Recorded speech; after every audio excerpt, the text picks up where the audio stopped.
नमस्कार बंधुओं। सिंधु घाटी की सभ्यता, इसके बारे में 2 वीडियो हमारे आ चुके हैं। आज हम तीसरा भाग लेकर उपस्थित हैं, जिसमें हम उसके विविध आयामों पर विचार करेंगे। पहले वीडियो में मैंने बताया था सिंधु घाटी सभ्यता के प्रमुख केंद्र और उसका विस्तार कहाँ कहाँ पर था। दूसरे वीडियो में मैंने बताया था आपको कि उनका मानव जीवन कैसा था, किस तरीके की उनकी सामाजिक, आर्थिक, धार्मिक व्यवस्था किस प्रकार की थी, वो बताया था। आज इस तीसरे वीडियो में हम और उनसे जुड़ी हुई सिंधु सभ्यता से जुड़ी हुई और कुछ बातों पर विचार करेंगे। लेकिन इससे पहले कि हम वीडियो शुरू करें, आप हमारे चैनल को सब्सक्राइब कर लीजिए, लाइक कर लीजिए और शेयर कर लीजिए। आइए शुरू करते हैं वीडियो। तो सबसे पहले हम बात करेंगे सिंधु सभ्यता की कला और स्थापत्य के बारे में। ठीक है, तो अगर हम कला की दृष्टि से देखें तो इनकी भवन निर्माण की कला, मूर्ति कला, धातु कला, चित्रकला, ये बहुत सारी कलाएं थी इनकी। तो अगर भवन निर्माण की कला को देखें, जिसको कि हम सिटी प्लानिंग के नाम से जानते हैं या नगर योजना के नाम से जानते हैं, इस पर हम अभी विस्तार से बात करेंगे। दूसरी मूर्ति कला, आप देख रहे हैं कि यहाँ पर कुछ मूर्तियों के चित्र मैंने यहाँ पर उपस्थित किए हैं। तो इन चित्रों में आप देख सकते हैं कि मूर्ति की मुद्राएं, मूर्तियों की सजावट और मूर्तियों की कलाकारी किस तरीके से दिखाई गई है। ये देखेंगे यहाँ पर एक महिला की या नारी की मूर्ति है, जिसमें पूरा उसका आंगोपांग वर्णन इस कला के द्वारा हमको दिखाई देता है। यहाँ पर ये बहुत ही प्रसिद्ध सिंधु सभ्यता की कलाकृति है, जिसमें किस तरीके से नारी को दिखाया गया है। तो ये जो हमारी कलाकृतियाँ हैं, इनसे पता चलता है कि उस समय की मूर्ति कला बहुत ही उत्कृष्ट थी। वो लोग किस तरीके के वस्त्र पहनते थे, किस तरीके से केश सज्जा करते थे, किस तरीके से उसका सांगोपांग वर्णन किया गया है इसमें। अगली चीज है धातु कला। धातु कला की दृष्टि से अगर हम देखें तो उस समय की जो प्रमुख धातु थी वो थी तांबा और कांसा। लेकिन इसके अलावा हमें सोना, चांदी और कुछ अन्य धातुओं के अवशेष भी प्राप्त हुए हैं, जिससे हमें पता चलता है कि उस समय की धातु कला कैसी थी। तो अगर देखा जाए तो उस समय विभिन्न प्रकार की मोहरें मिली हैं, मुद्राएं मिली हैं और विभिन्न प्रकार के औजार मिले हैं जो धातु के बने हुए हैं, जो इस बात की जानकारी देते हैं कि उस समय धातुओं पर किस तरीके की कलाकृति होती थी। अगली बात है चित्रकला। तो बहुत से ऐसे चित्र मिले हैं उत्खनन में, जिनसे उस समय की कला की जानकारी मिलती है। पशुओं के चित्र बने हुए हैं, वृक्षों के चित्र बने हुए हैं, सूर्य का चित्र बना हुआ है, अग्नि का है, मानव शरीर का है और विभिन्न प्रकार के चित्र हमको दिखाई देते हैं, जिनसे पता चलता है कि सैंधव सभ्यता के लोगों को चित्रकला बहुत अच्छी तरीके से आती थी। अगला है संगीत एवं नृत्य। कुछ मूर्तियां या कुछ प्रतिमाएं इस तरीके की मिली हैं जिसमें नृत्य की मुद्रा दिखाई देती है, जिससे जानकारी मिलती है कि उस समय के लोग नृत्य करते रहे होंगे। कुछ ऐसे वाद्य यंत्र मिले हैं जिनसे पता चलता है कि उस समय वाद्य यंत्र बजाए जाते थे, संगीत की जानकारी हमको मिलती है। इसके बाद मोहर निर्माण कला, मैं पहले ही बता चुका हूँ आपको, बहुत तरीके की मोहरें प्राप्त हुई हैं, जो सोने की हैं, चांदी की हैं, तांबे की हैं, कांसे की हैं और कुछ अन्य धातुओं की हैं और कुछ मिट्टी की भी हैं, कुछ पत्थर की हैं। तो उनसे मोहर कला का वर्णन मिलता है। अगले लेखन एवं लिपि, वहां पर कुछ पट्टिकाएं मिली हैं जिन पर कुछ लिखा हुआ है। 1942 से कोशिश की जा रही है कि इस भाषा को पढ़ा जा सके, लेकिन अभी तक इस भाषा को पढ़ा नहीं जा पाया है। एक इतिहासकार हैं सूर्यमल जी, उन्होंने कोशिश की है इनको पढ़ने की और अनुमान लगाया है कि हमारी जो आदि संस्कृत भाषा थी शायद उससे मिलती जुलती कोई लिपि होगी, लेकिन अभी इसके बारे में कोई भी दावा नहीं किया गया है। धातु कला की दृष्टि से अगर हम देखें तो पहले ही हम बता चुके हैं, विभिन्न प्रकार की धातुएं थी जिनका तरह तरह से उपयोग किया जाता था। और अब हम बात करते हैं नगर योजना एवं वास्तुकला की। तो नगर योजना के लिए बहुत ही प्रसिद्ध रही है हड़प्पा संस्कृति या सैंधव सभ्यता, क्योंकि ये पूरी की पूरी सभ्यता नगरीय सभ्यता मानी गई है। जहां पर भी अवशेष प्राप्त हुए हैं वहां पर नगरों के अवशेष प्राप्त हुए हैं, सड़कें मिली हैं, वहां पर भवन मिले हैं और बहुत सारी चीजें मिली हैं जिससे जानकारी मिलती है। तो आइए देखते हैं नगर योजना के बारे में। सबसे पहले नगर निर्माण। नगर निर्माण में क्या होता था, मोहल्ले होते थे। अब ये जो वहां पर उत्खनन हुआ है उससे जो जानकारी मिली है बस्ती की, तो उसमें माना गया 364 मीटर लंबा तथा 244 मीटर चौड़ा ये एक मोहल्ले की या बस्ती की जानकारी प्राप्त हुई है। दूसरी जो महत्वपूर्ण बात थी वो चारों दिशाओं में सड़कें थी जो नगर उत्खनन के दौरान प्राप्त हुई हैं। वहां पर सड़कों की जानकारी मिली है और इन सड़कों की चौड़ाई जो है वो 2.75 मीटर से लेकर के 3.66 मीटर तक पाई गई है। जो इतिहासकारों ने, पुरातत्ववेत्ताओं ने उसका मापन किया है, उसके आधार पर यह बात बताई जा रही है। अगली बात है आंतरिक सड़कें राजमार्ग से मिलना। मतलब ये है कि कुछ बड़ी सड़कें होती थी, कुछ छोटी सड़कें होती थी और कुछ गलियां होती थी। तो जो नगर के अंदर की सड़कें होती थी वो बाहर बड़े जो राजमार्ग शायद रहे होंगे उनसे मिलती थी और उनकी चौड़ाई 9.15 मीटर होती थी। यानी नगरों के बाहर जो सड़कें होती थी वो ज्यादा चौड़ी होती थी, लगभग 9.25 मीटर के आसपास मानी गई है। अगली चीज जो है वो है नालियां तथा शोषक कूपों का निर्माण। सड़कों के किनारे नालियां होती थी और उन नालियों में जगह जगह पर शोषक कूप होते थे। शोषक कूप का मतलब सोखते होते थे, जगह जगह पर मैन होल टाइप बनाए हुए थे जहां से शायद जमीन में पानी को उतारा जाता होगा, इसलिए उनको शोषक कूप कहा गया था। अगला है जल प्रवाह एवं स्वच्छता का विशेष ध्यान। सैंधव सभ्यता में जो नगर योजना मिली है उसमें ये था कि सड़कों के किनारे नालियों से गंदा पानी इकट्ठा होकर के दूर नगर के बाहर तालाब इत्यादि होता था जहां पर पहुंचाया जाता था, जिससे कि नगर के अंदर किसी प्रकार की कोई भी गंदगी ना फैले। अगली बात होती सड़क किनारे चबूतरों तथा दुकानों का निर्माण। मोहनजोदड़ो में कुछ चबूतरे प्राप्त हुए हैं सड़कों के किनारे। इससे पता चलता है कि शायद उन दुकानों पर, उन चबूतरों पर दुकानें रही होंगी अथवा उन चबूतरों पर बैठने का इंतजाम रहा होगा। तो इस तरीके से जो नगरों की योजना थी उसमें ये खास चीजें प्राप्त हुई हैं उत्खनन के द्वारा, जिनसे हमको जानकारी मिलती है कि इनकी नगर निर्माण की योजना किस प्रकार की होती थी। अब अगली बात करते हैं भवन निर्माण की। तो भवन निर्माण जो है वो कई प्रकार के होते थे। इसमें सबसे पहले हमने लिए हैं साधारण भवन। जो सामान्य लोगों के भवन होते थे या मकान होते थे वो किस प्रकार के होते थे। इसमें कुछ बातें हैं। सड़क के दोनों ओर बहुमंजिले, यानी सड़क जो होती थी उसके दोनों तरफ बहुमंजिले मकान होते थे। यानी 1 मंजिल के भी अवशेष प्राप्त हुए हैं, 2 मंजिल के भी अवशेष प्राप्त हुए हैं और हो सकता है कि कुछ नगरों में 3 मंजिल से ज्यादा के अवशेष भी प्राप्त हुए होंगे। इसलिए पुरातत्ववेत्ताओं ने इस प्रकार की बात कही है कि बहुमंजिले मकान होते थे। अगली बात, इन मकानों में रोशनदान, खिड़की, दरवाजे, रसोई, स्नान गृह तथा आंगन, यानी कि सारी की सारी चीज बहुत ही व्यवस्थित होती थी।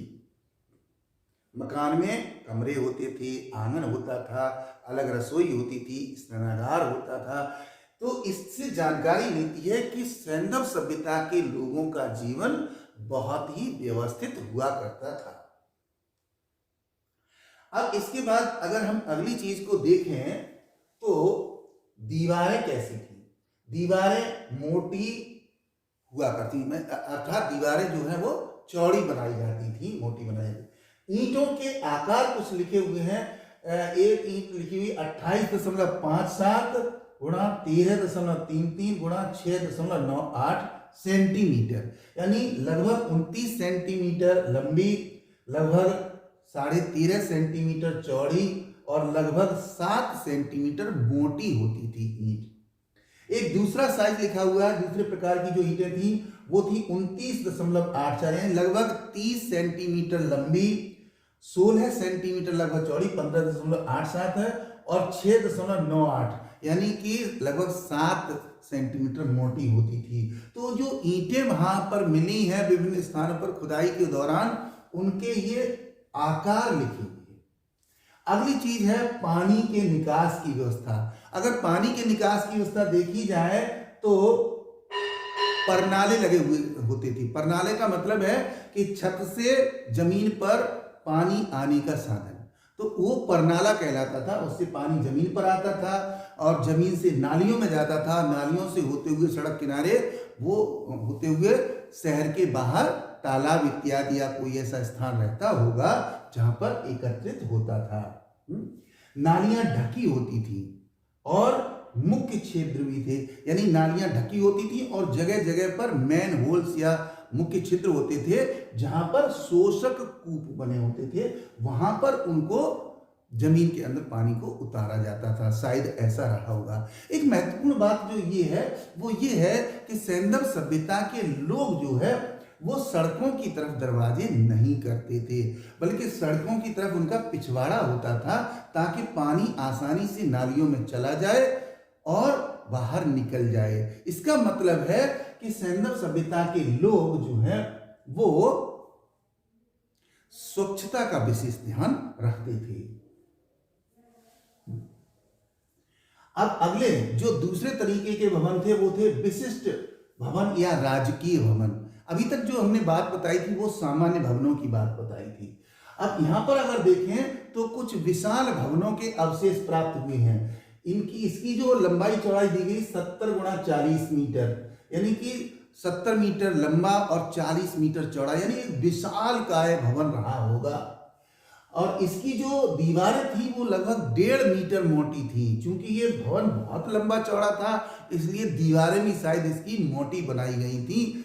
इस तरीके से ये हमें जानकारी मिलती है। और इसमें क्या अनेक कमरे थे, इसके आसपास बहुत सारे कमरे थे, भंडागार था और 2 आंगन प्राप्त हुए हैं जो खुदाई की गई है उससे ये अवशेष मिले हैं। इन सभी से ये जानकारी मिलती है कि शायद ये दुर्ग या गढ़ी होगा, यानी दुर्ग किला रहा होगा या छोटा हवेली रही होगी जिसको कि गढ़ी नाम दिया गया है। और ये पहाड़ी पर स्थित विशाल भवन है, मतलब एक भवन जो है वो पहाड़ी पर भी स्थित मिला है। इसकी जो लंबाई चौड़ाई वो 71 गुणा 71 मीटर मानी गई है, यानी कि जितना लंबा उतना ही चौड़ा। अर्थात एक विशाल जो भवन मिला है वो आयताकार है और दूसरा जो भवन है वो वर्गाकार है, ऐसा माना गया है। पुरातत्ववेत्ता आगे बताते हैं कि इसमें 20 स्तंभों पर टिकी हुई ये इमारत है। ये 20 स्तंभ लगे हुए थे, उन पर ये इमारत टिकी हुई थी। अब जो गढ़ी प्राप्त हुई है उसमें 415 मीटर गुणा 165 मीटर का परिक्षेत्र है, यानी वो जो हवेली या गढ़ी या किला जो प्राप्त हुआ है वो उसकी लंबाई चौड़ाई 415 गुणा 165 मीटर मानी गई है कि इतने क्षेत्र में मिली है। और खास बात यह है कि वो भवन बहुत ही सुंदर तरीके से बनाया गया होगा, ये अवशेषों से जानकारी मिल रही है। वहां चबूतरे भी बने हुए हैं, मीनारें बनी हुई हैं। तो इस सारी की सारी जानकारी से ये पता चलता है कि कोई सामान्य भवन नहीं था। हो सकता है कि यहाँ पर शासक रहता होगा या राजा जो भी होता होगा, शासक या राजनीतिक दृष्टि से जो भी अध्यक्ष होता होगा वो शायद यहाँ पर रहता होगा, ऐसी जानकारी मिलती है। इसीलिए इसको राजकीय भवन या विशिष्ट भवन की संज्ञा पुरातत्ववेत्ताओं के द्वारा दी गई है। अगले जो भवन मिले हैं वो अन्नागार या भंडार गृह। भंडार गृहों की दृष्टि से देखें तो राजगृहों के दोनों ओर 1.52 मीटर ऊंचे चबूतरे पर बने हुए हैं। मतलब जो राजमार्ग होता था, सड़क होती थी, उसके दोनों तरफ ये मिले हैं जो चबूतरे के ऊपर ये इमारत बनाई गई होगी। और ये 6-6 की संख्या में पंक्तिबद्ध है, यानी ये जो भंडार गृह हैं 6 एक बार बनाए गए, फिर कुछ दूरी पर जाकर के 6 और बनाए गए, यानी इनका जो ग्रुप है वो 6-6 में तैयार किया गया था। क्षेत्रफल या परिमाप की दृष्टि से अगर देखें तो 18 मीटर गुणा 7 मीटर गुणा 5 मीटर, यानी 18 मीटर लंबा 7 मीटर चौड़ा और 5 मीटर ऊंचा होता था ये भवन, जिसमें कि ये भंडारण करते होंगे। अगली बात है, कुछ पुरातत्वविदों के अनुसार 15 गुणा 2 4 गुणा 6 मीटर भी मिला है, यानी लगभग 15 मीटर लंबा और 6 मीटर चौड़ा भवन भी प्राप्त हुआ है। हो सकता है कि इसका कार्यालय के रूप में उपयोग करते होंगे या किसी अन्य रूप में उपयोग करते रहे होंगे। अगली बात यह है कि जो ज्यादातर इनकी इमारतें मिली हैं वो दरवाजे इनके नदी की ओर उत्तर दिशा में हैं। यानी ये पहले वीडियो में मैंने आपको बताया था कि जो सिंध सभ्यता के प्रमुख केंद्र थे वो किन किन नदियों के किनारे पाए गए हैं, अर्थात ज्यादातर जो सभ्यता के केंद्र थे वो नदियों के किनारे थे और नदियों के किनारे इस तरीके से मकान बनाए जाते थे कि मकानों का दरवाजा उत्तर दिशा की ओर रहे। इसका मतलब है कि सिंधु सभ्यता के लोग उत्तर दिशा को अच्छी दिशा या श्रेष्ठ दिशा मानते रहे होंगे, ऐसा माना जा सकता है। अगली बात है, श्रमिक आवासों के रूप में 18 चबूतरे थे। जो ये अन्नागार या भंडारगृह प्राप्त हुए हैं अवशेषों में, उनके आसपास कुछ चबूतरे पाए गए हैं, 18 चबूतरे, जिनसे ये पता चलता है कि हो सकता है यहाँ पर श्रमिकों के रहने के लिए मकान बनाए गए होंगे, ऐसी जानकारी मिलती है हमको। अब अगली बात देखें, अगली जो है वो सार्वजनिक स्नानागार। हमने भवनों को यहाँ पर कुछ भागों में बांटा है, चौथा भाग है सार्वजनिक स्नानागार। इसकी दृष्टि से अगर देखें तो 180 फीट लंबा, 108 फीट चौड़ा और 8 फीट गहरा ये स्नानागार का आकार था। ये जलाशय मिला है, पक्का तालाब के रूप में मिला है, तो हो सकता है कि इसका सार्वजनिक स्नानागार के रूप में उपयोग किया जाता रहा होगा। अब इसकी गहराई देखिए 8 फीट है। इसका मतलब है कि हम अनुमान लगा सकते हैं कि उस समय के लोग कितने लंबाई में क्या रहे होंगे। इसका मतलब उनकी लंबाई जो हमारी वर्तमान लंबाई उससे शायद कुछ ज्यादा रही होगी। दूसरा जो स्नानागार मिला है वो है 39 फीट लंबा, 23 फीट चौड़ा और 8 फीट गहरा मिला है। एक दूसरा जलाशय मिला है, एक जलाशय उत्तर में मिला है जो बड़ा है, दूसरा दक्षिण में मिला है। इसमें अंदर उतरने के लिए सीढ़ियां बनी हुई हैं, यानी कि इस जलाशय में जाने के लिए सीढ़ियां बनी हुई हैं, शायद लोग उतरते होंगे और स्नान करते होंगे। 1 इंच मोटा मजबूत प्लास्टर है। यहाँ पर जो फर्श बना हुआ है वो ईंटों का फर्श बना हुआ है, जिसके ऊपर 1 इंच मोटा प्लास्टर किया गया होगा, ऐसा पता लगता है। पुरातत्ववेत्ताओं ने जो उसकी ऊपरी परत है उसका मापन किया हुआ है। अभी देखें दक्षिण पश्चिम की ओर नाली द्वारा पानी का निकास, यानी कि जो जलाशय बने हुए थे, जो स्नानागार बने हुए थे, उनसे गंदा पानी निकालने की भी व्यवस्था थी। जो दक्षिण पश्चिम की ओर नाली बनी हुई थी उससे पानी निकाला जाता था और इसका मतलब है कि उसमें अशुद्ध पानी निकाला जाता होगा और शुद्ध पानी डाला जाता होगा। अभी 3 ओर बरामदे और कमरे होते थे। जो स्नानागार बना हुआ था उसके 3 ओर बरामदे बने हुए थे और कमरे बने हुए थे। हो सकता है कि वहां पर स्नान करने के बाद लोग वस्त्र बदलते होंगे यहाँ पर, या वहां थोड़ी बहुत देर रुकते होंगे, रहते होंगे।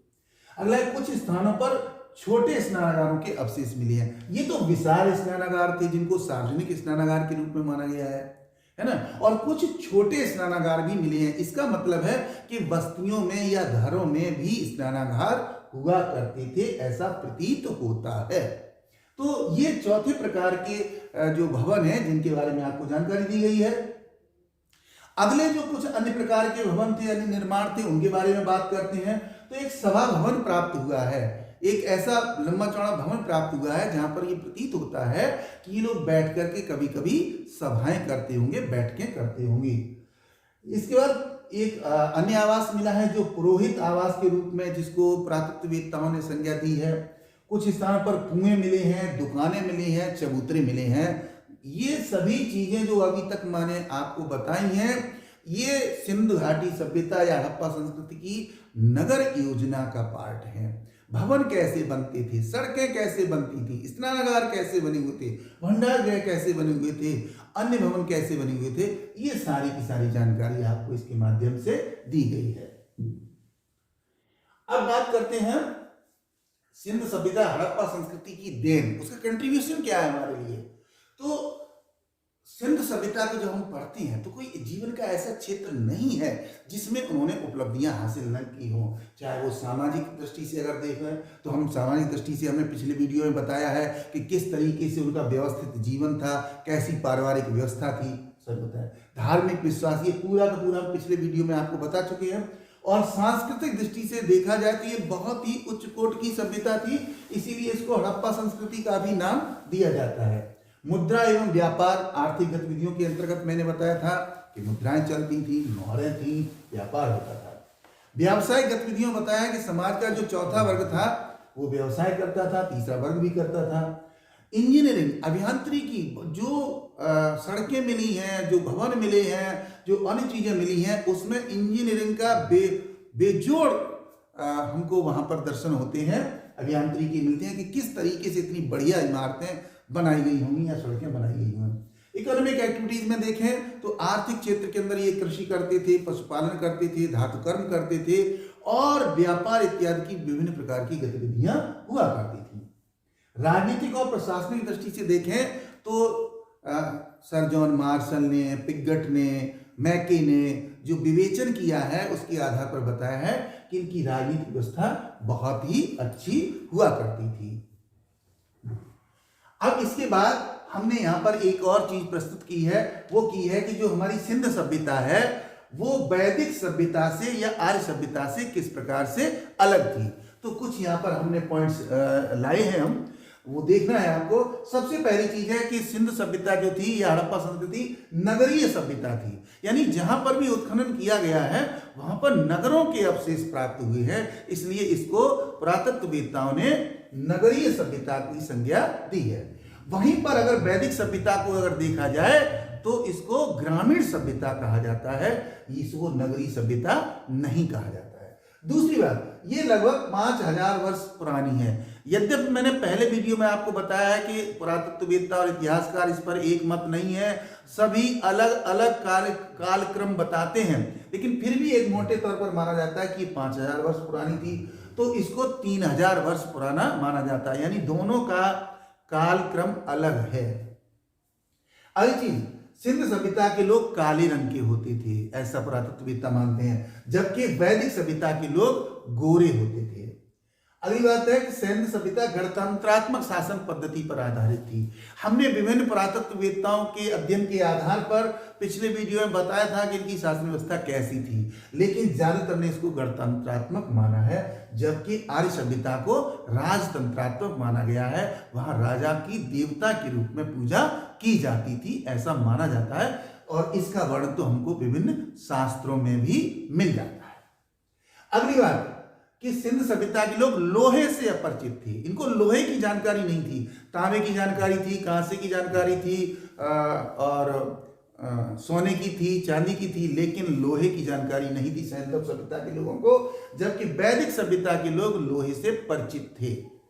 अगली बात, घोड़े से परिचित थे। देखिए सैंधव सभ्यता के अंदर हाथी के अवशेष मिले हैं, बैल के मिले हैं, गाय के मिले हैं, बकरी के मिले हैं, लेकिन घोड़े के अवशेष नहीं मिले हैं। जबकि वैदिक सभ्यता को अगर देखा जाए तो इसमें जितने भी वर्णन मिलते हैं ज्यादा स्थानों पर घोड़े का वर्णन मिलता है।